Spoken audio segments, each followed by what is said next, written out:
Naik sir, आता देवेंद्र फडणवीसची भेट झाली सर, काय सांगाल आपण आज भेट घेतला? नाही, मी आता आज मंत्रालयामध्ये जाऊन कार्यालयामध्ये काम सुरू करणार आहे, म्हणून मुख्यमंत्री राज्याचे प्रमुख म्हणून त्यांची सदिच्छा भेट घेतली आणि त्यानंतर आता मंत्रालयात चाललो आहे. आज आपण शपथ घेणार आहे मंत्रालयात जाऊन आणि त्याच्यानंतर काम सुरू करणार आहे, कसं वाटतं? नाही, मंत्रालयात म्हणजे मी 95 साली या वन खात्याचा मंत्री होतो. अतिशय सुंदर खातं आहे, त्या ठिकाणी लोकांची सेवा करण्याचा प्रामाणिकपणे प्रयत्न करणार आहोत. हे होते गणेश नाईक आणि मुख्यमंत्री देवेंद्र फडणवीस यांची भेट घेतलेली आहे आणि भेट घेतल्यानंतर आज जे आहेत मंत्रालयामध्ये जाऊन आजपासून काम सुरू करणार आहे. एकंदरीत जर बघितला तर ह्यांनी सांगितलं की आम्ही वन खात्याच्या काम केलेलं आहे आणि लोकांना सेवा करण्याचं काम मिळालेलं आहे. कारण TV मुंबई.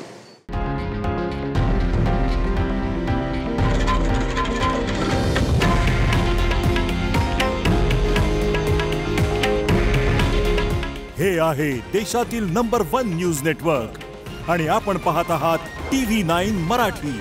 काळजी तुमची, हित महाराष्ट्राचं.